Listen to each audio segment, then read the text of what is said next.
Sebelum ceritanya dimulai, silahkan tulis di kolom komentar dari daerah mana saja teman-teman yang menonton cerita ini. Jangan lupa like dan subscribe agar channel ini bisa semakin berkembang dan bisa mempersembahkan cerita yang lebih menarik lagi. Langit di luar jendela ballroom Hotel Mahakarya masih berwarna jingga temaram, pertanda senja yang sebentar lagi akan berganti malam. Namun bagi Nara, hari itu sudah terasa seperti berlangsung selama 36 jam tanpa jeda. Ia berdiri di tengah ruangan mahal luas yang telah disulap menjadi sebuah taman fantasi, persis seperti yang diinginkan ibu mertuanya. Ribuan kuntum mawar putih dan lili Casablanca segar dirangkai menjadi pilar-pilar anggun, menjulang hingga menyentuh langit-langit kristal yang berkilauan. Aroma wangi bunga berpadu dengan sejuknya pendingin ruangan, menciptakan suasana yang megah sekaligus menenangkan. Di sudut kanan, sebuah panggung megah dengan latar belakang layar LED raksasa telah berdiri kokoh, siap menampilkan perjalanan hidup sang bintang utama malam ini, Pak Wijoyo, ayah mertuanya. Nara menarik napas panjang, mencoba meredakan debar di dadanya. Semua harus sempurna. Kata itu terus berulang di kepalanya seperti mantra. Ia memeriksa kembali detail terakhir dengan matanya yang jeli. Taplak meja satin berwarna emas sampanye terpasang lurus tanpa satupun kerutan. Rangkaian bunga di setiap meja tamu tertata dengan presisi yang sama. Peralatan makan perak berkilau di bawah cahaya lampu gantung. Bahkan kartu nama untuk setiap tamu undangan telah diletakkan di posisi yang tepat. Ia berjalan mendekati area prasmanan, melihat deretan makanan yang tampak seperti karya seni. Ada kambing guling yang masih berputar perlahan, barisan hidangan laut segar di atas es serut, hingga pojok khusus masakan Jepang dengan koki yang siap menyajikan sushi dan sashimi. Semua adalah pilihan terbaik, vendor termahal, kualitas nomor 1. Semuanya sudah sesuai keinginan Ibu Nara. Sempurna, suara Rian, kepala event organizer, memecah lamunan Nara. Pria itu tersenyum puas, namun ada nada kekaguman dalam suaranya. Selama berminggu-minggu bekerja sama, ia tahu betul betapa teliti dan detailnya wanita di hadapannya ini. Nara tidak pernah melewatkan satu hal kecil pun.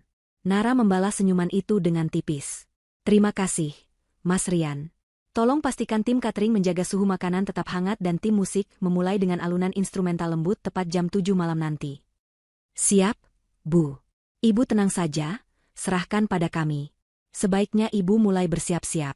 Acaranya akan dimulai 1 jam lagi, saran Rian. Nara mengangguk. Benar juga. Ia masih mengenakan blus sederhana dan celana panjang bahan yang ia pakai sejak pagi tadi untuk mengawasi persiapan.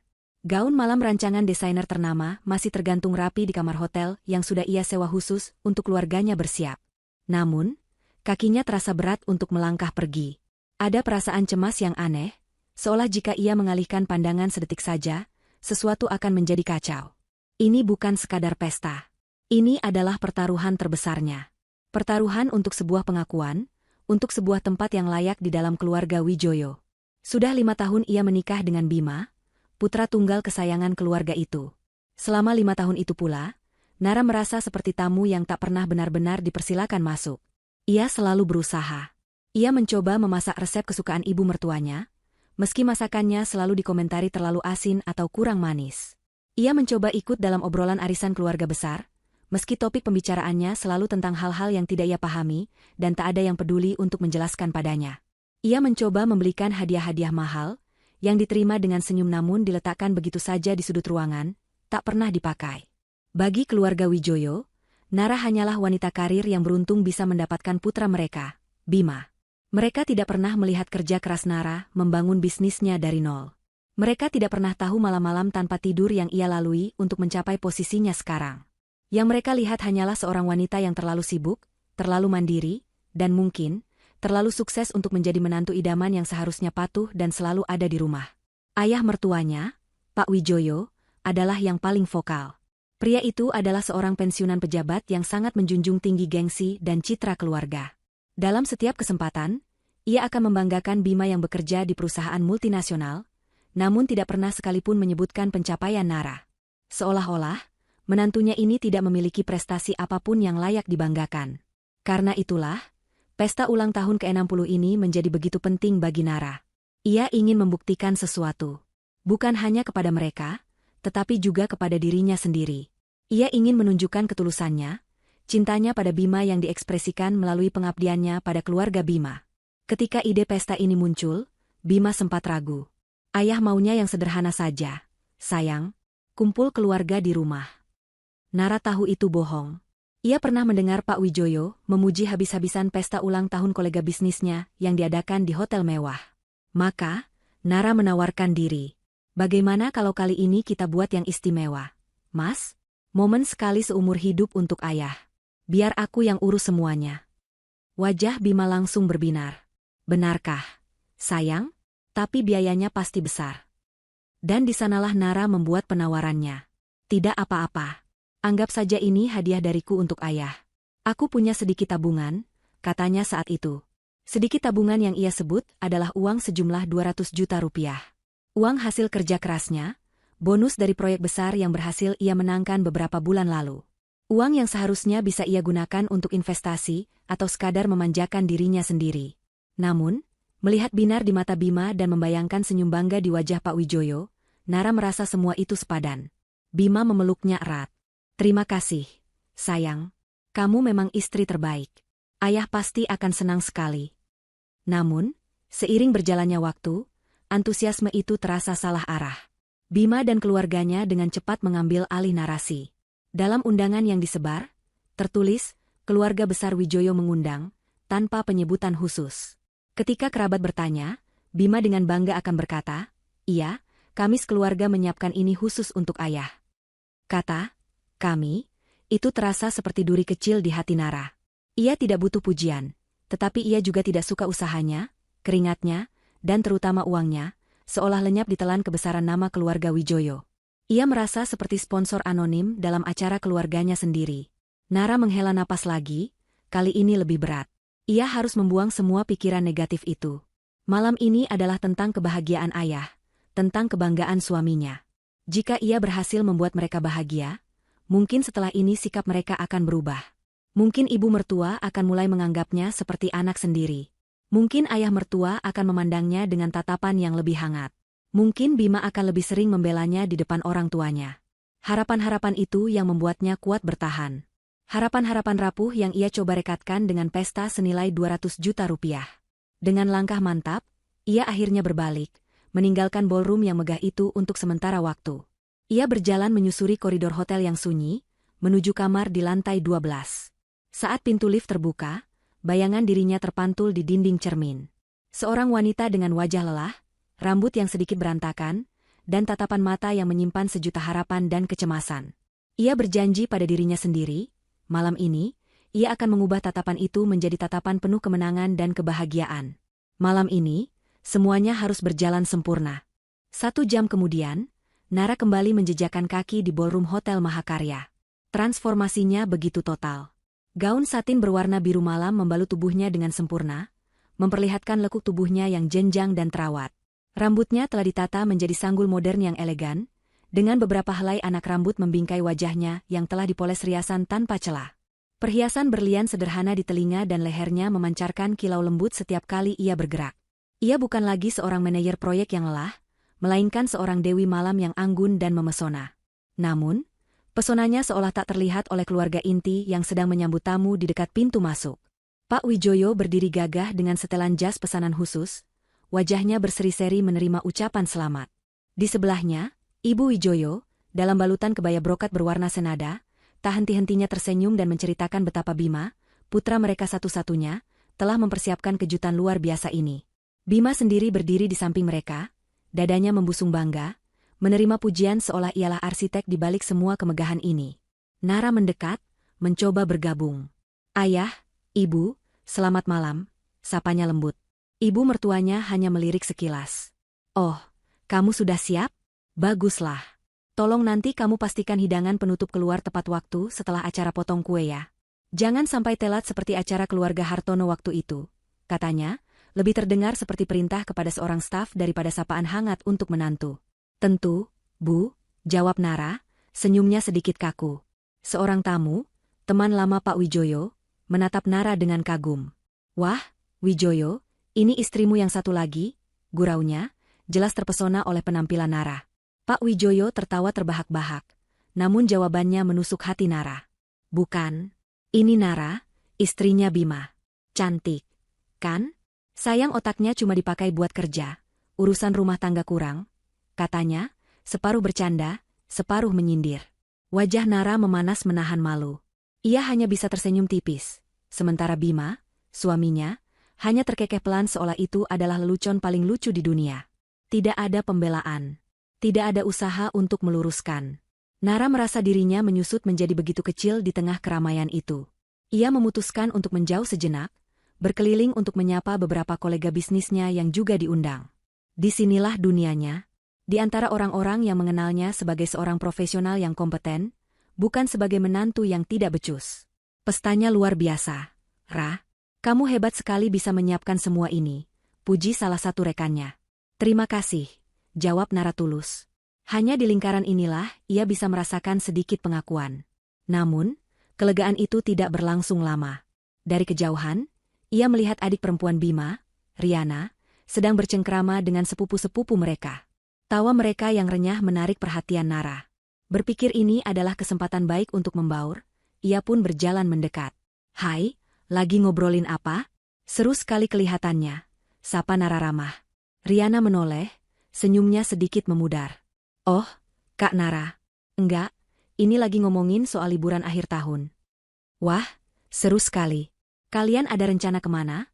Tanya Nara lagi, mencoba membangun percakapan. Seorang sepupu menjawab, rencananya mau ke Jepang. Riana yang traktir, katanya baru dapat bonus besar dari kantor. Riana tertawa kecil, sedikit angkuh. Ya, begitulah. Hasil kerja keras sendiri. Bedakan rasanya kalau pakai uang sendiri, lebih bangga. Tidak seperti orang lain yang bisanya cuma mengandalkan suami atau tahu sendirilah. Katanya, matanya melirik sinis ke arah Nara. Nara tertegun. Sindiran itu begitu tajam dan tepat sasaran, meski dibungkus dengan kalimat yang samar. Riana jelas-jelas menyindirnya, memutarbalikan fakta seolah Nara yang hidup dari kekayaan Bima, padahal kenyataannya seringkali justru sebaliknya. Dan ironisnya, pesta mewah tempat mereka berdiri saat ini adalah bukti nyata dari hasil kerja keras Nara, bukan orang lain. Ingin sekali Nara membantah, membuka semua fakta di depan mereka. Tapi ia menahan diri. Merusak suasana pesta ayahnya sendiri bukanlah tujuan utamanya malam ini. Ia hanya tersenyum getir. Wah, hebat kamu, Riana. Semoga liburannya menyenangkan ya, ucapnya, lalu pamit dengan alasan ingin memeriksa area catering. Sepanjang sisa malam itu, Nara merasa semakin terasing. Ia seperti hantu yang melayang di pestanya sendiri. Ia melihat Bima tertawa lepas bersama teman-teman lamanya, sesekali melambaikan tangan ke arahnya dari kejauhan seolah teringat bahwa istrinya juga ada di sana. Ia melihat mertuanya dielu-elukan, menjadi raja dan ratu semalam, menikmati setiap detik dari panggung kemegahan yang ia bangun dengan susah payah. Nara menyandarkan tubuhnya di dekat pilar bunga, memandangi semua itu dari kejauhan. Rasa lelah yang lebih dari sekadar lelah fisik mulai menjalari tubuhnya. Ia bertanya-tanya, untuk apa semua ini? Apakah pengorbanan sebesar ini akan mengubah apapun? Di tengah lautan manusia yang tersenyum dan tertawa, ia merasa begitu sendirian. Senyum yang ia pasang di wajahnya terasa seperti topeng yang berat. Di baliknya, hatinya mulai retak. Ia tidak tahu bahwa keretakan kecil itu, beberapa saat lagi, akan pecah berkeping-keping akibat sebuah insiden yang tidak pernah ia bayangkan sebelumnya. Puncak dari semua kepalsuan yang ia saksikan malam itu akan segera tiba. Waktu menunjukkan pukul 8 malam. Sesuai jadwal yang telah disusun Nara dengan cermat, inilah puncak acara. Pembawa acara dengan suara baritonnya yang hangat naik ke atas panggung, mengajak seluruh tamu untuk memusatkan perhatian mereka. Sebuah video persembahan, yang Nara kerjakan sendiri hingga larut malam selama seminggu terakhir, mulai diputar di layar LED raksasa. Isinya adalah kompilasi foto-foto perjalanan hidup Pak Wijoyo, dari masa kecilnya yang sederhana, masa remajanya, pernikahannya dengan Ibu Wijoyo, kelahiran Bima dan Riana, hingga potret-potret kesuksesannya. Diiringi musik instrumental yang menyentuh, video itu berhasil membuat suasana menjadi haru. Banyak tamu yang berdecak kagum. Nara berdiri di salah satu sudut, memperhatikan dari kejauhan. Ia melihat mata ibu mertuanya yang berkaca-kaca, dan yang terpenting, ia melihat senyum bangga yang tulus terukir di wajah Pak Wijoyo. Pria itu tampak benar-benar bahagia, terhanyut dalam nostalgia. Seulas senyum tipis akhirnya terbit di bibir Nara. Mungkin ini semua tidak sia-sia. Lelahnya, usahanya, bahkan rasa sakit hatinya beberapa saat yang lalu, seolah terbayar lunas melihat momen ini. Ini adalah momen yang ia inginkan, kebahagiaan murni untuk keluarga suaminya. Setelah video selesai, tepuk tangan riuh membahana. Pembawa acara mempersilakan Pak Wijoyo dan keluarga inti untuk naik ke atas panggung. Sebuah kue ulang tahun setinggi 5 tingkat, dengan hiasan ornamen emas yang elegan, didorong ke tengah panggung. Lampu ballroom diredupkan, dan ratusan tamu serentak menyanyikan lagu, "Selamat Ulang Tahun." Nara ikut bernyanyi pelan, matanya tak lepas dari sosok Bima yang berdiri gagah di samping ayahnya, merangkul bahu pria itu dengan penuh kasih. Ada kehangatan yang menjalar di hatinya melihat pemandangan itu. Inilah keluarga yang ia impikan untuk menjadi bagian darinya. Setelah prosesi tiup lilin dan potong kue, pembawa acara mengumumkan bahwa ini adalah waktu untuk bersulang, mendoakan kesehatan dan kebahagiaan untuk Pak Wijoyo. Saat itulah sebuah ide terlintas di benak Nara. Ia teringat percakapannya dengan Bima beberapa minggu lalu. Suaminya pernah bercerita bahwa ayahnya sangat ingin mencicipi sebotol anggur merah dari Perancis, Chateau Margaux, edisi tahun tertentu yang sangat langka dan mahal. Dengan sedikit usaha dan koneksi bisnisnya, Nara berhasil mendapatkan sebotol anggur itu khusus untuk malam ini. Tadinya ia ingin memberikannya sebagai hadiah pribadi, tetapi sekarang sepertinya adalah momen yang tepat untuk membukanya. Ini akan menjadi persembahan puncaknya, sebuah tanda hormat yang personal dan istimewa. Ia bergegas menuju bar minuman, tempat ia telah menitipkan botol berharga itu kepada bartender. "Mas, tolong botol yang saya titipkan tadi, ya. Dan siapkan 1 gelas kristal terbaik yang Anda punya," pinta Nara. Sang bartender mengangguk dan dengan hati-hati menyerahkan botol berlapis beludru itu. Nara memegangnya dengan kedua tangan. Ini bukan sekadar minuman. Ini adalah simbol dari usahanya untuk memahami dan menyenangkan hati ayah mertuanya. Dengan langkah penuh antisipasi, ia berjalan kembali menuju panggung tempat keluarganya masih menerima ucapan selamat. Jantungnya berdebar sedikit lebih kencang, membayangkan ekspresi terkejut dan senang Pak Wijoyo saat melihat minuman langka kesukaannya. Ruangan itu ramai. Para tamu mulai bergerak dari tempat duduk mereka, berjalan untuk mengambil hidangan utama atau sekadar berbincang dengan tamu lain. Suasananya meriah dan sedikit riuh. Nara harus berjalan hati-hati di antara kerumunan, memastikan gelas kristal di tangannya tetap seimbang. Ia sudah hampir sampai di dekat panggung. Ia bisa melihat punggung Pak Wijoyo yang sedang tertawa bersama teman-teman lamanya. Hanya beberapa langkah lagi. Namun, takdir punya rencana lain. Tepat di sampingnya, sekelompok anak muda, mungkin keponakan jauh atau anak dari kolega Bima, sedang bercanda dengan terlalu bersemangat. Mereka saling mendorong dan tertawa keras, tidak menyadari lingkungan sekitar mereka. Nara mencoba mengambil jalur yang sedikit memutar untuk menghindari mereka. Tetapi semua terjadi begitu cepat. Salah satu dari mereka, saat didorong temannya, terhuyung ke belakang dan tubuhnya menabrak Nara dengan keras dari samping. "Awas!" Seseorang berteriak, tetapi sudah terlambat. Tabrakan itu membuat keseimbangan Nara goyah. Gelas kristal yang ia pegang erat terlepas dari genggamannya. Dalam sepersekian detik yang terasa seperti selamanya, Nara melihat gelas itu melayang di udara. Gerakannya seolah melambat. Anggur merah pekat di dalamnya melesat keluar, membentuk lengkungan indah namun mematikan di udara, sebelum mendarat dengan telak di satu-satunya target yang paling fatal malam itu. Biur. Cairan merah gelap itu menyiram bagian depan kemeja putih sutra yang dikenakan Pak Wijoyo, tepat di bagian dada dan perutnya. Noda itu langsung menyebar, meresap ke dalam serat kain yang mahal, menciptakan bercak besar yang mengerikan, seperti luka yang menganga. Keheningan melanda area itu seketika. Tawa Pak Wijoyo mati di tenggorokannya. Musik yang mengalun seolah berhenti berputar. Semua kepala menoleh ke sumber keributan. Beling dari gelas kristal yang pecah berkerincing di lantai marmer, suaranya terdengar memekakan telinga di tengah kesunyian yang canggung. Nara berdiri membeku. Napasnya tercekat di tenggorokan. Matanya terpaku pada noda merah di kemeja ayah mertuanya. Otaknya mencoba memproses apa yang baru saja terjadi, tetapi semuanya terasa kosong. "Maaf saya tidak sengaja," bisiknya, suaranya bergetar hebat. Ia maju selangkah, secara refleks mengambil serbet dari meja terdekat, tangannya terulur ingin membersihkan noda itu. "Ayah, maafkan saya, biar saya bersihkan." Namun yang ia lihat bukanlah wajah penuh pengertian atau bahkan kekecewaan. Yang ia lihat adalah wajah Pak Wijoyo yang perlahan berubah warna. Dari rona bahagia, menjadi pucat karena kaget, lalu menggelap menjadi merah padam karena amarah yang tak tertahankan. Mata pria itu menatap tajam ke arah noda di kemejanya, lalu beralih menatap Nara dengan tatapan penuh kebencian. Malam yang seharusnya sempurna itu, kini ternoda. Dan Nara tahu, badai sesungguhnya baru akan dimulai. Dunia Nara seolah berhenti berputar. Yang ada hanyalah tatapan mata Pak Wijoyo yang menusuk tajam, sepasang mata elang yang siap mencabik mangsanya. Udara di sekitar mereka terasa berat dan dingin, kontras dengan kemeriahan yang beberapa detik lalu masih memenuhi ruangan. Tangan Nara yang terulur sambil memegang serbet, kini tergantung canggung di udara. Ia ingin melakukan sesuatu, apa saja, untuk memperbaiki kesalahannya, tetapi tubuhnya seolah lumpuh oleh intensitas kemarahan yang dipancarkan ayah mertuanya. "Jangan sentuh aku," desis Pak Wijoyo. Suaranya rendah, bergetar, dan penuh dengan racun. Ia menepis tangan Nara dengan kasar, membuat serbet di tangannya jatuh teronggok di lantai. Gerakan itu cukup untuk memecah keheningan. Bisik-bisik mulai terdengar dari para tamu yang mengerumun. Mereka seperti penonton teater yang menyaksikan sebuah drama tak terduga. Rasa malu yang panas mulai menjalar di pipi Nara, membakar hingga ke telinganya. Ia ingin bumi terbelah dan menelannya saat itu juga. "Ayah, saya sungguh minta maaf. Tadi ada yang mendorong saya. Ini kecelakaan." Nara mencoba menjelaskan lagi, suaranya nyaris tak terdengar saking gemetarnya. Namun, penjelasan itu seolah menjadi bensin yang menyiram api.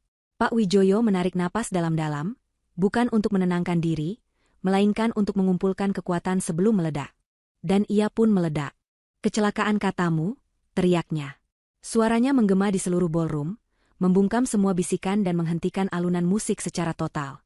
Para musisi di panggung tampak bingung, tak tahu harus berbuat apa. "Dasar tidak becus. Perempuan ceroboh. Apa kau tidak punya mata?" Setiap kata adalah sebuah tamparan. Nara mundur selangkah, tubuhnya gemetar hebat. Hinaan itu dilontarkan di depan ratusan pasang mata. Di depan kolega bisnisnya, teman-temannya, dan seluruh keluarga besar Wijoyo. Ia bisa merasakan tatapan mereka, campuran antara kasihan, kaget, dan sebagian mungkin puas. Ibu mertuanya segera mendekat, tetapi bukan untuk menenangkan Nara. Ia justru sibuk mengipasi suaminya. "Sudah, Pah, sudah. Jangan marah-marah, nanti darah tinggi papa kumat," katanya, sambil melirik tajam ke arah Nara seolah semua ini adalah salah menantunya seorang. Amarah Pak Wijoyo belum surut. Ia menunjuk noda di kemejanya dengan jari gemetar. "Lihat ini. Kau lihat apa yang sudah kau lakukan? Kau merusak semuanya. Kau merusak hari terpenting dalam hidupku. Kau ini memang pembawa sial." Pembawa sial. Kata itu menghantam Nara lebih keras dari bentakan manapun. Selama ini, ia selalu merasa bahwa keluarganya menganggapnya demikian, tetapi ia selalu menepisnya sebagai pikiran negatifnya saja. Kini, kata itu diucapkan dengan begitu lantang, menjadi sebuah vonis yang tak terbantahkan. Air mata mulai menggenang di pelupuk mata Nara, mengaburkan pandangannya. Ia menggigit bibirnya kuat-kuat, berusaha menahan tangisnya agar tidak pecah di depan umum. Itu akan menjadi kemenangan bagi mereka. Seolah belum cukup, Pak Wijoyo melanjutkan rentetan serangannya, kali ini lebih personal dan kejam. "Aku tahu. Kau pasti sengaja melakukan ini, kan? Kau tidak suka melihat keluarga ini bahagia. Kau iri karena ini adalah pestaku, bukan acaramu. Dari dulu aku sudah tahu perempuan sepertimu tidak punya tata krama. Orang tuamu tidak pernah mengajarimu sopan santun, ya? Cukup. Hinaan itu sudah melewati batas." Menyeret nama orang tuanya adalah hal yang tidak bisa diterima Nara. Rasa sakit di hatinya berubah menjadi percikan amarah. Namun, ia masih menahan diri. Ia tidak mau memperkeruh suasana. Ia hanya bisa berdiri di sana, menerima setiap hujaman kata-kata kasar itu, merasa dunianya runtuh bata demi bata. Semua harapannya untuk diterima, semua usahanya untuk membuktikan diri, semuanya hancur lebur hanya karena segelas anggur merah. Di tengah kekacauan itu, matanya mencari satu-satunya orang yang seharusnya menjadi pelindungnya. Satu-satunya orang yang seharusnya berdiri di sisinya, merengkuhnya, dan berkata pada dunia, "Cukup, dia istriku." Matanya menemukan Bima. Suaminya berdiri terpaku beberapa meter darinya, di samping ibunya. Wajah Bima tampak tegang dan pucat. Ia menatap ayahnya, lalu menatap Nara, lalu kembali menatap ayahnya. Ada kebimbangan di matanya, pergulatan antara membela istrinya atau menjaga perasaan ayahnya dan citra keluarganya di depan umum. Nara menatapnya dengan tatapan memohon. Tak ada kata yang terucap, tetapi matanya berbicara segalanya. "Tolong aku, Mas. Tolong bela aku. Katakan pada mereka ini hanya kecelakaan. Katakan pada mereka aku tidak seburuk itu. Setidaknya, gandeng tanganku dan bawa aku pergi dari sini." Seluruh sisa kekuatannya, seluruh harapannya yang tersisa, ia gantungkan pada satu orang itu. Ia menunggu Bima melangkah maju, mengambil perannya sebagai seorang suami. Keheningan terasa mencekik saat ia menunggu keputusan Bima, sebuah keputusan yang akan menentukan nasib pernikahan mereka dan sisa-sisa harga dirinya yang masih ada. Ia tidak tahu bahwa keputusan yang akan diambil suaminya beberapa detik lagi akan jauh lebih menyakitkan daripada semua bentakan yang baru saja ia terima. Waktu seolah membeku di antara tatapan Nara dan Bima.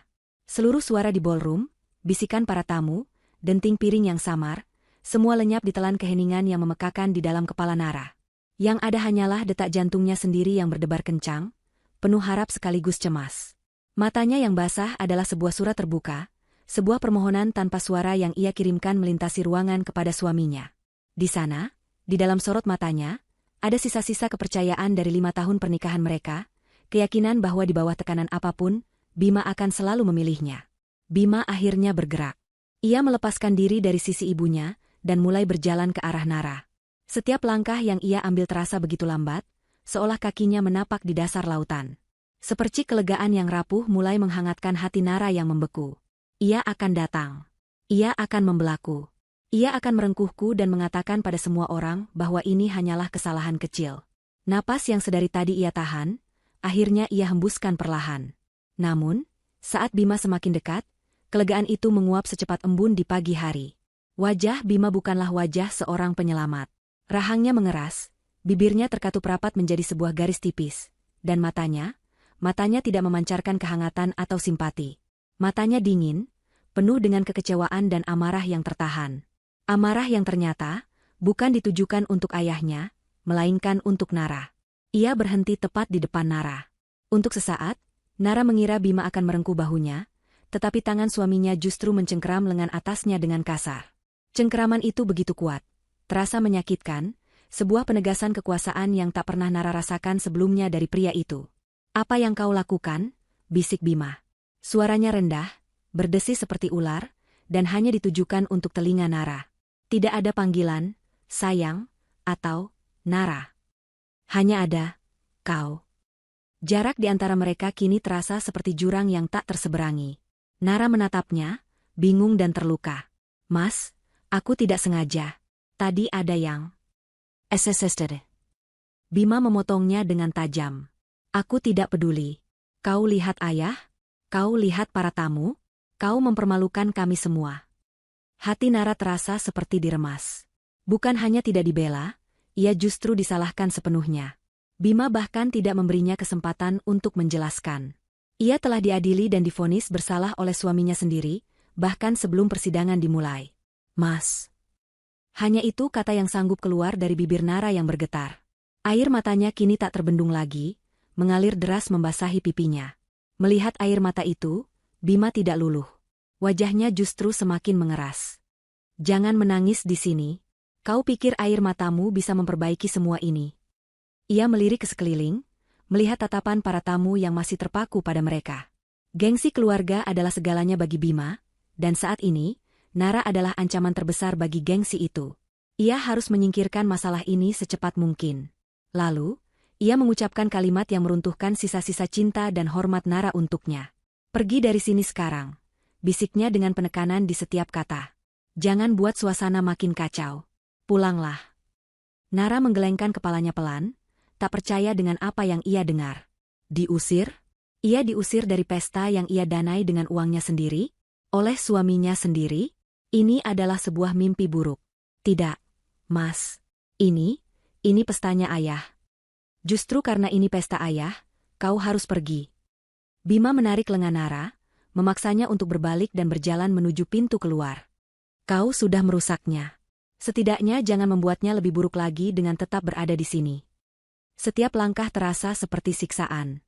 Nara dipaksa berjalan melewati lautan manusia yang menatapnya dengan berbagai macam ekspresi. Ia merasa telanjang, harga dirinya dilucuti lapis demi lapis di hadapan semua orang. Ia bisa mendengar bisikan-bisikan mereka bagai sengatan lebah. Ia bisa merasakan tatapan menghakimi mereka di punggungnya. Dan yang paling menyakitkan adalah tangan Bima yang terus mencengkeram lengannya, menuntunnya seperti seorang narapidana menuju tiang gantungan. Ia tidak melawan. Bukan karena ia setuju, tetapi karena jiwanya sudah terlalu remuk untuk bisa memberontak. Kekuatan fisiknya seolah tersedot habis oleh pengkhianatan yang begitu telak. Ia membiarkan Bima menariknya melewati meja-meja bundar yang indah, melewati pilar-pilar bunga yang ia pilih sendiri, melewati semua kemegahan yang ia ciptakan. Ironisnya, ia diusir dari surga kecil yang ia bangun dengan tangannya sendiri. Di dekat pintu keluar ballroom yang besar dan megah, Bima akhirnya melepaskan cengkeramannya. Ia tidak menatap mata Nara. Pandangannya lurus ke depan, seolah jijik untuk melihat wajah istrinya yang basah oleh air mata. "Nanti kita bicara di rumah," katanya dingin, seolah itu bisa memperbaiki segalanya. Nara berdiri diam sejenak. Ia mengangkat wajahnya, menatap Bima untuk terakhir kali malam itu. Di bawah cahaya lampu kristal yang mewah, ia melihat suaminya dengan jelas untuk pertama kalinya. Ia tidak lagi melihat pangeran tampan yang ia cintai. Yang ia lihat adalah seorang pria asing yang lemah, seorang anak mama yang penakut, seorang pengecut yang lebih mementingkan citra daripada kehormatan istrinya. Cinta yang selama ini membara di hatinya, padam seketika, meninggalkan abu yang dingin dan pahit. Tanpa mengucapkan sepatah kata pun, Nara berbalik.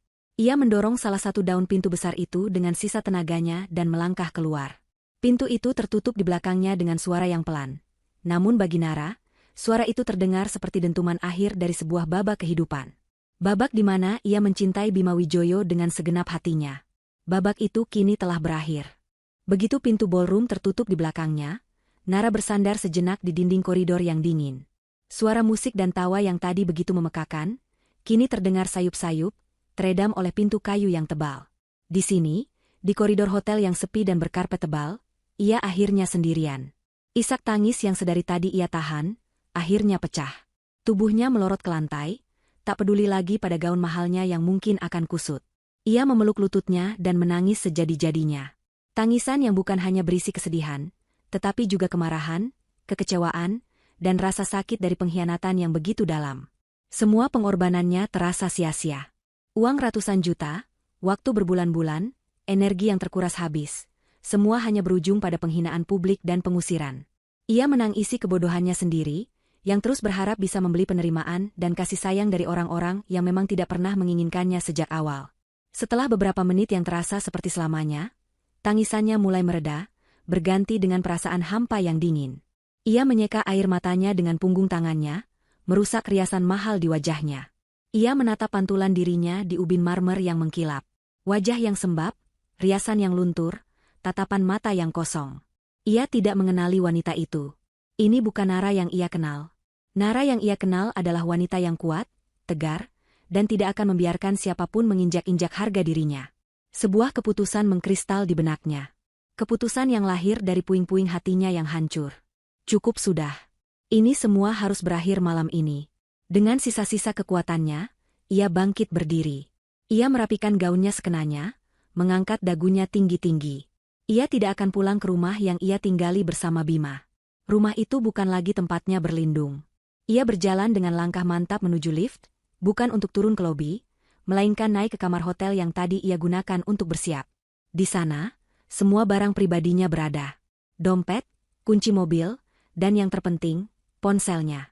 Sementara itu, di dalam ballroom, Bima kembali bergabung dengan keluarganya dengan wajah masam.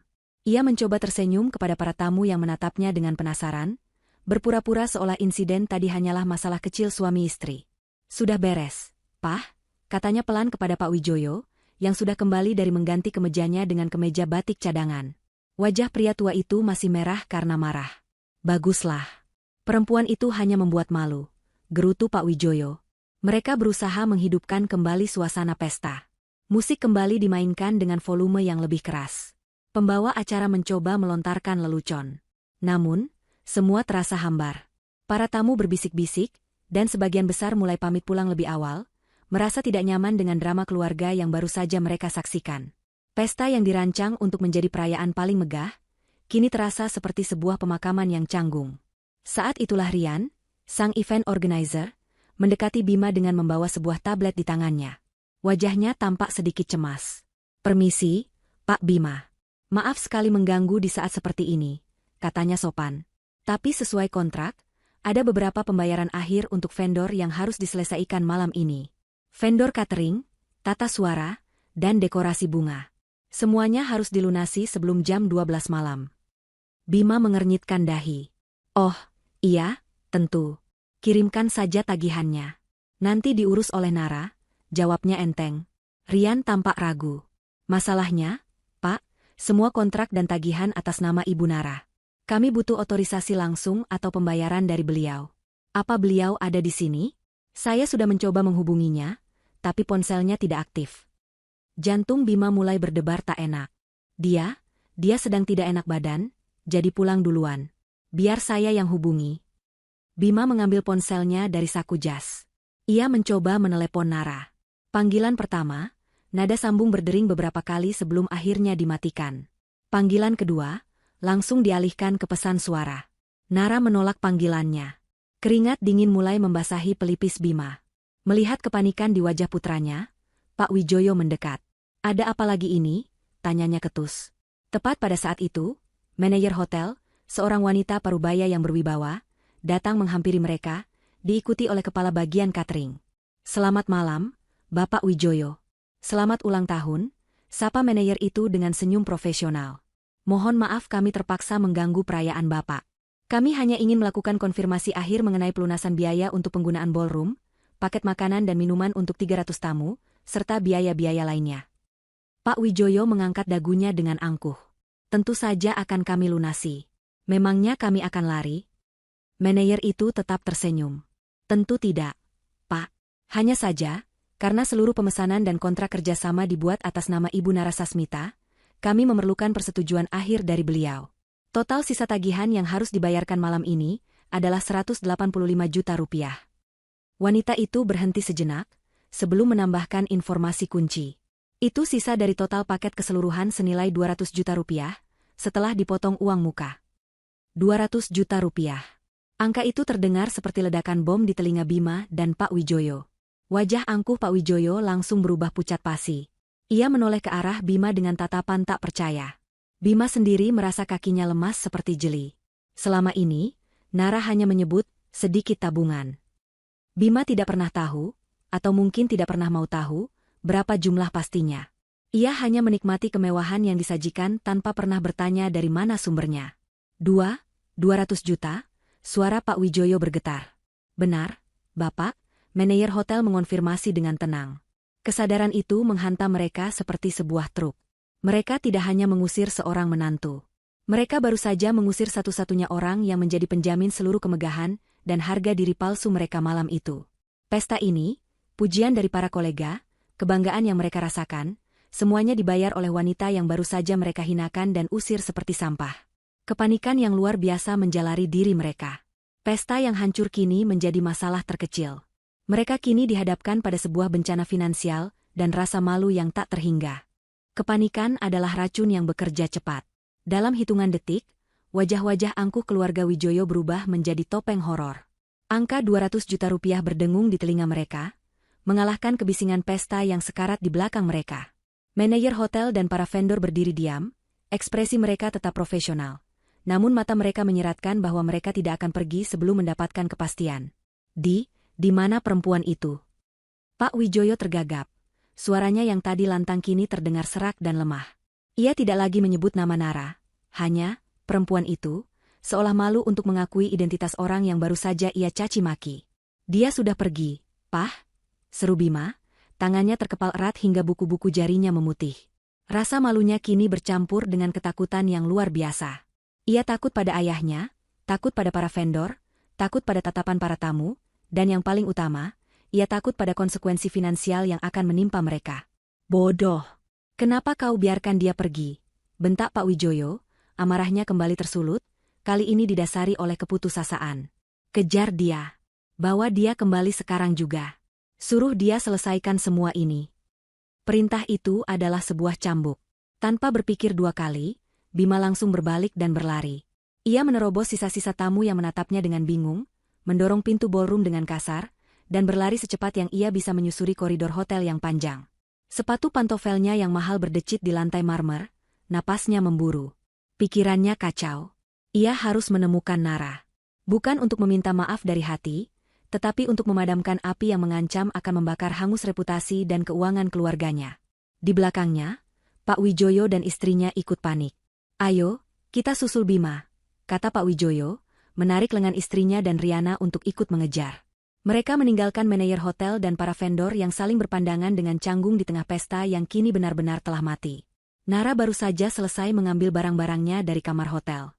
Ia telah mengganti sepatunya dari hak tinggi yang menyiksa menjadi sepatu datar yang lebih nyaman. Ia berjalan menuju lobi dengan langkah yang tenang dan terkendali. Tangisnya sudah kering, meninggalkan jejak luntur di wajahnya, namun matanya memancarkan ketenangan yang dingin. Ia berdiri di dekat pintu keluar utama, menunggu taksi yang sudah ia pesan melalui aplikasi di ponselnya. Ia menatap lampu-lampu kota yang berkelip di luar jendela kaca yang besar, merasa seperti baru saja terbangun dari mimpi buruk yang panjang. Nara. Sebuah teriakan memanggil namanya, membuatnya menoleh. Ia melihat Bima berlari ke arahnya, terengah-engah, rambutnya yang tadi tertata rapi kini sedikit acak-acakan. Ia tampak putus asa. Bima langsung meraih lengannya, sama seperti yang ia lakukan di ballroom tadi. Syukurlah kau masih di sini. Ayo ikut aku kembali ke atas. Ada yang harus kita selesaikan. Namun, kali ini Nara tidak diam saja. Dengan satu sentakan kuat, ia melepaskan cengkeraman Bima. Matanya menatap tajam ke arah suaminya. Lepaskan aku, katanya, suaranya datar dan tanpa emosi. Tidak ada lagi yang perlu kita selesaikan. Jangan konyol, Nara. Ini masalah serius. Desak Bima, mencoba meraihnya lagi. Tagihan pestanya. Saat itulah Pak Wijoyo, Ibu Wijoyo, dan Riana tiba, napas mereka juga tersengal-sengal. Pemandangan itu begitu kontras. Sebuah keluarga terhormat, kini tampak berantakan dan panik di lobi hotel yang megah, di hadapan menantu perempuan yang mereka usir. Beberapa tamu hotel lain yang sedang duduk di sofa lobi, mulai memperhatikan drama yang tak terduga itu. Pak Wijoyo, dengan sisa-sisa wibawanya, mencoba mengambil alih. Ia memasang ekspresi yang dibuat sepelan mungkin. Nara, nak maafkan ayah, katanya, suaranya kini terdengar serak. Ayah tadi sedang emosi. Tensi ayah sedang tinggi, kamu tahu sendiri, kan? Ayah tidak bermaksud berkata kasar seperti itu. Itu adalah permintaan maaf terburuk yang pernah Nara dengar. Permintaan maaf yang menyalahkan kondisi kesehatan, bukan mengakui kesalahan. Nara hanya menatapnya tanpa ekspresi. Ibu Wijoyo ikut menimpali, mencoba jalur manipulasi emosional. Iya, Nara. Sudahlah, jangan diperpanjang. Kita ini keluarga. Kasihan Bima, kasihan ayah. Jangan membuat malu keluarga kita di depan banyak orang. Ayo, kita selesaikan di atas baik-baik. Ya, nak. Nara hampir tertawa mendengarnya. Membuat malu keluarga? Bukankah mereka yang baru saja mempermalukannya di depan ratusan orang? Melihat Nara tetap diam dan tak bergeming, Bima semakin panik. Tatapan para penonton di lobi terasa seperti jarum yang menusuk kulitnya. Ia tahu kata-kata saja tidak akan cukup. Dalam puncak keputusasaannya, ia melakukan sesuatu yang tak pernah terbayangkan oleh siapapun. Bima menjatuhkan dirinya, berlutut dengan kedua kakinya di lantai marmer yang dingin, tepat di hadapan Nara. Sayang, aku mohon, ucapnya, suaranya bergetar, kepalanya tertunduk. Aku salah. Aku mengaku salah. Aku pengecut. Seharusnya aku membelamu. Aku mohon maafkan aku. Ia mengangkat wajahnya, matanya berkaca-kaca. Tolong, kembalilah bersamaku. Kita selesaikan dulu masalah pembayaran ini, setelah itu kita bicara. Aku janji akan mendengarkanmu. Aku janji akan memperbaiki semuanya. Pemandangan seorang pria berjas mahal yang berlutut di kaki seorang wanita di tengah lobi hotel mewah sontak menarik lebih banyak perhatian. Beberapa orang bahkan mulai mengeluarkan ponsel mereka secara diam-diam. Keluarga Wijoyo yang lain hanya bisa menatap dengan syok. Nara menatap sosok suaminya yang berlutut di hadapannya. Beberapa bulan yang lalu, pemandangan ini mungkin akan meluluhkan hatinya. Tetapi malam ini, setelah semua penghinaan dan pengkhianatan yang ia terima, pemandangan itu justru terasa menjijikan. Ia bisa melihat dengan jelas motif di baliknya. Bukan cinta. Bukan penyesalan tulus. Melainkan ketakutan. Ketakutan akan tagihan 200 juta rupiah. Sebuah senyum sinis yang dingin terukir di bibir Nara. Pembayaran? Tanyanya, suaranya terdengar jernih dan tajam di tengah keheningan yang canggung. Oh, jadi itu alasan kalian semua berlari mengejarku? Itu alasan kamu sampai berlutut di sini, Mas? Bukan karena kalian telah menyakiti hatiku, tapi karena kalian takut tidak bisa membayar pesta ini. Wajah Bima dan keluarganya langsung memucat. Nara telah menelanjangi niat mereka yang sebenarnya. Sebuah taksi berhenti di depan pintu lobi. Sopirnya keluar dan membuka pintu untuk Nara. Itulah isyarat baginya untuk pergi. Nara menatap Bima yang masih berlutut. Bangunlah, Bima. Kau hanya mempermalukan dirimu sendiri. Lututmu itu tidak ada harganya lagi bagiku, katanya dengan suara yang menusuk. Ia kemudian memandang Pak Wijoyo dan seluruh keluarganya. Semuanya sudah terlambat. Kalian telah menunjukkan wujud asli kalian malam ini. Nikmati sisa pesta kalian. Ia berbalik, berjalan dengan anggun menuju taksi yang menunggunya. Dan satu hal lagi, katanya tanpa menoleh ke belakang. Kalian akan menyesal telah memperlakukanku seperti ini. Nara masuk ke dalam taksi. Pintu ditutup. Mobil itu perlahan melaju, meninggalkan keluarga Wijoyo yang membeku di lobi hotel, ditatap oleh puluhan pasang mata, hancur dalam kemegahan palsu yang telah mereka ciptakan sendiri. Di dalam taksi yang melaju membelah malam, Nara tidak meneteskan air mata lagi. Cadangan air matanya seolah sudah terkuras habis di koridor hotel tadi. Kini, yang tersisa adalah keheningan yang aneh di dalam dirinya. Ia menatap gedung-gedung pencakar langit yang menjulang dengan lampu-lampu gemerlapnya, namun pikirannya berada di tempat lain. Pikirannya bekerja dengan cepat, jernih, dan tajam. Adrenalin yang dipicu oleh rasa sakit dan amarah kini bermetamorfosis menjadi energi untuk bertindak. Kita ke alamat mana, Bu? Tanya sopir taksi, memecah lamunannya. Nara sempat terdiam sejenak. Ia tidak bisa pulang ke rumah yang ia tinggali bersama Bima. Rumah itu penuh dengan kenangan yang kini terasa menyakitkan. Setiap sudutnya akan mengingatkannya pada janji-janji palsu dan harapan yang pupus. Ia butuh tempat yang netral, sebuah benteng pertahanan miliknya sendiri. Ke apartemen Cendana Residence di Jalan Sudirman, Pak, jawabnya tegas. Itu adalah unit apartemen 2 kamar yang ia beli 3 tahun lalu dengan uang hasil bonusnya. Ia membelinya murni untuk investasi. Bima tahu tentang apartemen itu, tetapi ia hanya pernah mengunjunginya sekali dan menganggapnya tidak lebih dari sekadar aset di atas kertas. Apartemen itu kosong, hanya berisi perabotan dasar. Sempurna. Itu adalah kanvas kosong untuk memulai hidupnya yang baru. Perjalanan selama 30 menit terasa begitu singkat. Begitu tiba di lobi apartemen yang jauh lebih sepi dan privat dibandingkan lobi hotel tadi, Nara merasa sedikit lebih tenang. Setelah membayar taksi, ia masuk ke dalam unitnya di lantai 21. Udara di dalam terasa sedikit pengap karena lama tak dihuni. Ia tidak menyalakan semua lampu, hanya lampu kecil di sudut ruang tamu. Ia meletakkan tas tangannya di atas meja dan langsung menuju kamarnya. Hal pertama yang ia lakukan adalah melepaskan gaun biru malam yang terasa seperti kostum dalam sebuah sandiwara tragis. Ia melempar gaun itu ke sudut ruangan, tak peduli lagi pada harganya yang selangit. Ia kemudian masuk ke kamar mandi dan berdiri di bawah pancuran air panas. Ia menggosok tubuhnya kuat-kuat, seolah ingin menghilangkan bukan hanya sisa-sisa pesta, tetapi juga sentuhan Bima, tatapan menghakimi para tamu, dan semua kenangan buruk dari malam yang terkutuk itu. Setelah mengenakan kaos oblong dan celana piyama lama yang memang ia simpan di lemari apartemen itu, Nara merasa seperti manusia baru. Ia menyeduh teh hangat di dapur kecil, lalu duduk di sofa sambil membuka laptopnya. Waktunya untuk bertindak. Tidak ada lagi penundaan, tidak ada lagi keraguan. Langkah pertama, mengamankan finansial. Dengan jari-jari yang bergerak lincah di atas papan ketik, ia masuk ke akun internet bankingnya. Ia memindahkan semua dana dari rekening gabungan mereka ke rekening pribadinya, hanya menyisakan beberapa juta rupiah untuk Bima. Ia tahu Bima punya gaji sendiri, jadi ia tidak akan mati kelaparan. Ini bukan balas dendam, ini adalah perlindungan diri.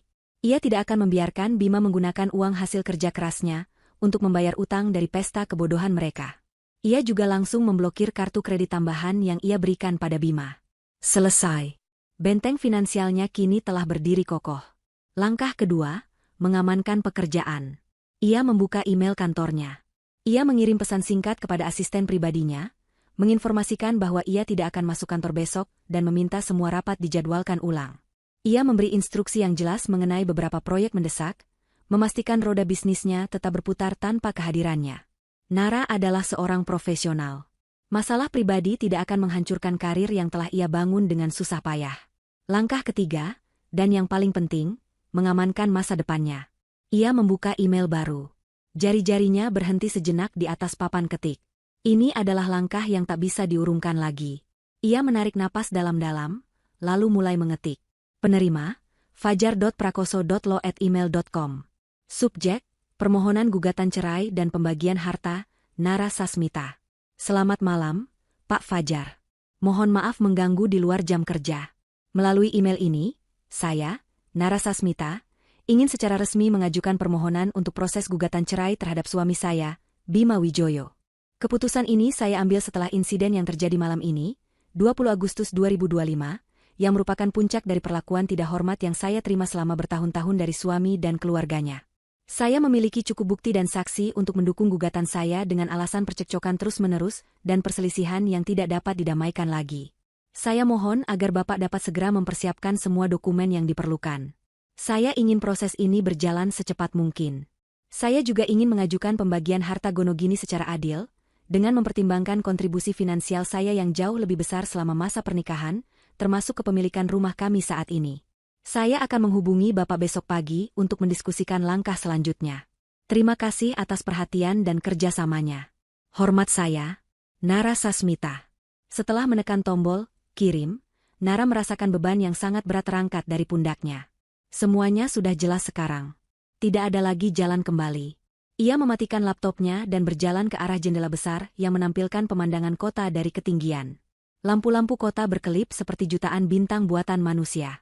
Di salah satu gedung di kejauhan, ia tahu Bima dan keluarganya mungkin sedang kalang kabut, mencoba mencari jalan keluar dari masalah yang mereka ciptakan sendiri. Tapi itu bukan lagi urusannya. Malam itu, di dalam apartemennya yang sunyi, untuk pertama kalinya dalam 5 tahun, Nara tidak merasa sendirian. Ia merasa utuh. Ia memang kehilangan seorang suami dan sebuah keluarga yang tidak pernah benar-benar menerimanya, tetapi ia telah menemukan kembali sesuatu yang jauh lebih berharga, dirinya sendiri. Awal yang baru telah dimulai. Ditinggalkan di tengah lobi hotel yang ramai, keluarga Wijoyo berdiri seperti patung garam, membeku dalam kehinaan. Tatapan para tamu dan staf hotel terasa seperti ribuan jarum yang menusuk kulit mereka. Bima, yang masih berlutut, akhirnya bangkit dengan susah payah, wajahnya merah pada menahan malu yang tak terhingga. Kemegahan nama besar Wijoyo yang selama ini mereka agung-agungkan, hancur lebur dalam satu malam. Manajer hotel mendekati mereka sekali lagi, senyum profesionalnya kini tampak kaku dan dingin. Jadi, bagaimana mengenai penyelesaian administrasinya, Bapak Wijoyo? Tanyanya, suaranya sopan namun nadanya menuntut kepastian. Pak Wijoyo, yang seumur hidupnya terbiasa dihormati dan dilayani, kini harus menelan harga dirinya bulat-bulat. Ia tidak punya pilihan. Dengan suara gemetar, ia mencoba bernegosiasi. Tolong beri kami waktu. Ini hanya kesalahpahaman. Besok pagi pasti akan kami lunasi. Wanita manajer itu menggeleng pelan. Peraturan kami tidak memperbolehkan hal itu, Pak. Terutama untuk acara dengan skala sebesar ini. Kami membutuhkan jaminan malam ini juga.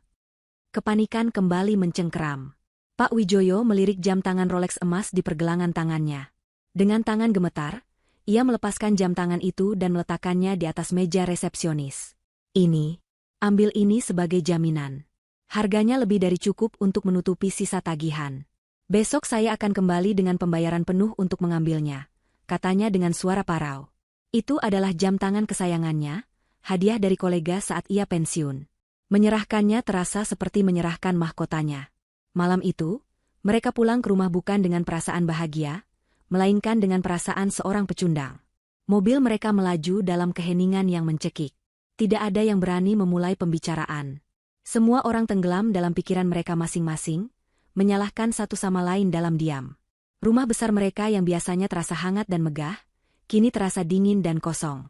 Malam itu, tidak ada yang bisa tidur nyenyak. Keesokan harinya, kenyataan menghantam mereka lebih keras lagi. Berita tentang pesta ulang tahun Pak Wijoyo yang berakhir bencana menyebar seperti api liar di lingkaran sosial dan keluarga besar mereka. Telepon yang biasanya berdering dengan ucapan selamat, kini hening. Beberapa kerabat yang mereka hubungi untuk meminjam uang, tiba-tiba memberi berbagai macam alasan untuk menolak. Mereka tidak hanya kehilangan muka, tetapi juga kehilangan kepercayaan. Bagi Bima, hari-hari berikutnya adalah neraka. Ia mencoba menghubungi Nara tanpa henti. Puluhan panggilan tak terjawab. Ratusan pesan yang ia kirimkan, mulai dari permohonan maaf yang memelas, janji-janji perubahan, hingga ancaman terselubung, semuanya hanya mendapatkan centang biru tanda telah dibaca, tanpa satu pun balasan. Ponsel Nara telah menjadi dinding baja yang tak bisa ia tembus. Putus asa, ia menyetir ke rumah mereka, berharap Nara ada di sana. Namun yang ia temukan hanyalah rumah yang kosong dan dingin. Sebagian besar pakaian dan barang-barang pribadi Nara sudah tidak ada di lemari. Nara telah mengemas barangnya saat Bima dan keluarganya sibuk berpesta. Keesokan harinya, saat ia mencoba menggunakan kartu kredit tambahan dari Nara untuk membeli bensin, kartu itu ditolak. Saat ia memeriksa rekening gabungan mereka melalui aplikasi perbankan, ia nyaris pingsan melihat saldonya hanya tersisa beberapa juta rupiah. Nara telah memotong semua aksesnya. Ia kemudian nekat mendatangi kantor Nara. Namun, ia bahkan tidak bisa melewati lobi. Resepsionis, dengan sopan namun tegas, mengatakan bahwa Ibu Nara tidak ada di tempat dan telah meninggalkan pesan bahwa ia tidak ingin diganggu oleh urusan pribadi di kantor. Asisten Nara, yang kebetulan lewat, hanya menatap Bima dengan tatapan dingin penuh kekecewaan sebelum berjalan pergi. Bima merasa seperti orang asing yang terbuang. Dunia Nara yang dulu terbuka untuknya, kini tertutup rapat. Karma tidak hanya datang dalam bentuk sosial dan emosional, tetapi juga finansial. Untuk melunasi utang pesta, Pak Wijoyo terpaksa menjual mobil antik kesayangannya. Kehidupan mewah yang selama ini mereka nikmati, yang ternyata sebagian besar disokong oleh penghasilan Nara, mulai runtuh. Mereka tidak bisa lagi makan di restoran mahal setiap akhir pekan. Keanggotaan klub golf Pak Wijoyo harus dibatalkan. Rencana liburan Riana ke Jepang yang ia banggakan, kini hanya menjadi angan-angan. Mereka dipaksa untuk hidup sesuai dengan kemampuan mereka yang sebenarnya, dan kenyataan itu terasa sangat pahit. Suasana di rumah keluarga Wijoyo menjadi tegang dan penuh racun. Pak Wijoyo menjadi pemurung dan mudah marah. Sering menyalahkan Bima karena tidak bisa mengendalikan istrinya. Ibu Wijoyo tak henti-hentinya mengeluh tentang betapa sulitnya hidup mereka sekarang.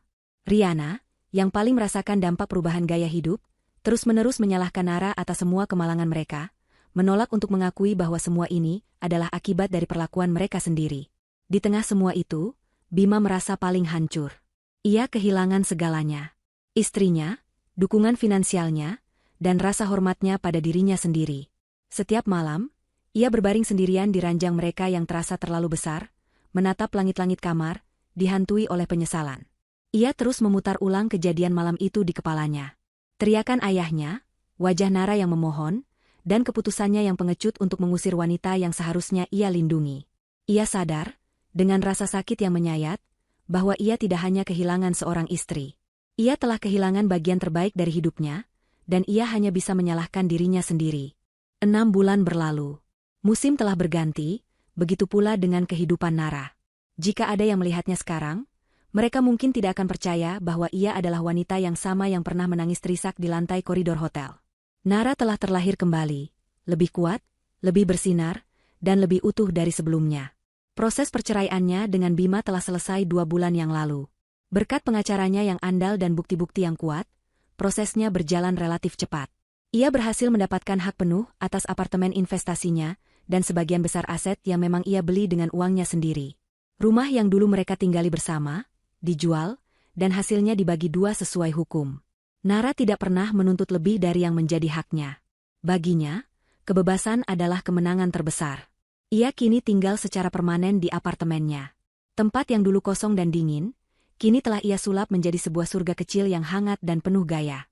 Dindingnya dihiasi karya seni modern, rak bukunya penuh dengan koleksi novel dan buku bisnis, dan di balkon kecilnya tumbuh subur tanaman-tanaman hijau yang ia rawat sendiri setiap pagi.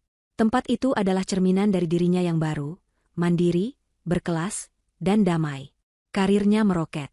Tanpa beban drama keluarga yang menguras energi, ia bisa mencurahkan seluruh fokusnya pada pekerjaan. Perusahaan yang ia pimpin berhasil memenangkan beberapa tender proyek besar. Ia menjadi sosok yang disegani di industrinya, sering diundang sebagai pembicara di berbagai seminar. Penampilannya pun berubah. Ia memotong rambutnya menjadi model bob sebahu yang membuatnya terlihat lebih segar dan dinamis. Ia mulai rutin berolahraga yoga dan pilates, membuat tubuhnya lebih bugar dan pikirannya lebih jernih. Senyumnya kini lebih sering terbit. Senyum tulus yang mencapai matanya, bukan lagi senyum kaku penuh kepalsuan.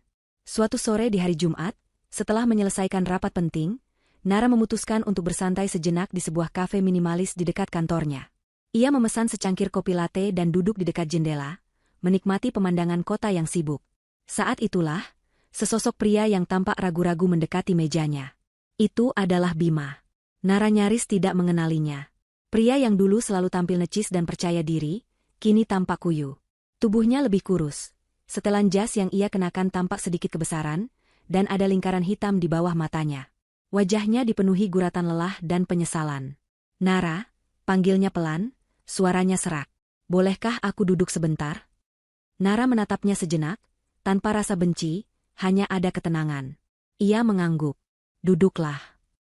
Bima duduk di kursi di hadapannya, tampak gugup. Ia meremas-remas tangannya di atas meja. Aku sudah lama ingin menemuimu. Aku tahu aku tidak punya hak, tapi aku harus bicara padamu. Nara hanya diam, memberinya kesempatan untuk bicara. Aku minta maaf, Nara, kata Bima, matanya menatap lurus ke mata Nara. Aku tahu kata maaf tidak ada artinya lagi. Tapi aku benar-benar menyesal. Setiap hari, setiap malam, aku menyesali apa yang aku lakukan padamu. Aku adalah suami terburuk di dunia. Aku pengecut, aku lemah, dan aku buta. Aku buta karena tidak bisa melihat betapa berharganya dirimu. Ia berhenti sejenak, menarik napas dalam-dalam. Keluargaku hancur, Nara. Sejak kau pergi, semuanya berantakan. Ayah jatuh sakit karena stres. Bisnisnya merugi. Kami sadar sekarang. Kami sadar bahwa kaulah pilar keluarga kami selama ini. Kami yang salah. Ia mengulurkan tangannya, mencoba meraih tangan Nara di atas meja. Aku masih mencintaimu, Nara. Lebih dari apapun. Aku mohon, beri aku satu kesempatan lagi. Aku akan berubah. Aku bersumpah akan membahagiakanmu, akan membelamu di depan siapapun. Kita bisa memulai semuanya dari awal. Nara mendengarkan semua itu tanpa menyela. Ia membiarkan Bima menumpahkan semua isi hatinya. Dulu, kata-kata ini adalah semua yang ingin ia dengar. Namun sekarang, kata-kata itu terdengar seperti gema dari masa lalu yang jauh, tidak lagi memiliki kekuatan untuk menyentuh hatinya. Ia menarik tangannya dengan lembut sebelum Bima berhasil menyentuhnya. Ia menatap Bima, bukan dengan amarah atau dendam, melainkan dengan semacam rasa kasihan yang tulus. Aku percaya kamu menyesal, Bima, katanya dengan suara yang tenang dan mantap. Dan aku sudah memaafkanmu. Aku juga sudah memaafkan ayahmu, ibumu, dan Riana. Aku memaafkan kalian semua, bukan untuk kalian, tapi untuk diriku sendiri. Agar aku bisa melangkah maju tanpa membawa beban masa lalu. Wajah Bima sedikit cerah, secercah harapan muncul di matanya. Namun, kalimat Nara selanjutnya memupuskan harapan itu seketika. Tapi memaafkan, bukan berarti kembali, lanjut Nara. Wanita yang kamu nikahi dulu, wanita yang rela melakukan apa saja demi mendapatkan pengakuan keluargamu, wanita yang hatinya hancur saat kamu mengusirnya, wanita itu sudah tidak ada lagi, Bima. Dia mati malam itu. Nara tersenyum tipis, sebuah senyum penuh kekuatan. Malam itu, kau dan keluargamu tidak menghancurkanku. Kalian justru membebaskanku. Jadi, aku harus berterima kasih padamu. Terima kasih telah menunjukkan siapa dirimu yang sebenarnya malam itu. Karena kejadian itu, aku akhirnya menemukan siapa diriku yang sebenarnya. Dengan itu, Nara bangkit dari kursinya. Ia meletakkan beberapa lembar uang di atas meja untuk membayar kopinya dan kopi Bima. Aku doakan yang terbaik untukmu dan keluargamu, Bima. Semoga kalian bisa belajar dari semua ini. Selamat tinggal. Nara berbalik dan berjalan keluar dari kafe, tanpa menoleh ke belakang sedikitpun. Ia melangkah ke trotoar yang ramai, disambut oleh cahaya matahari sore yang keemasan. Ia menarik napas dalam-dalam, menghirup udara kebebasan. Di hadapannya, terbentang masa depan yang cerah, masa depan yang ia bangun sendiri. Ia kini adalah seorang wanita yang tak tergoyahkan.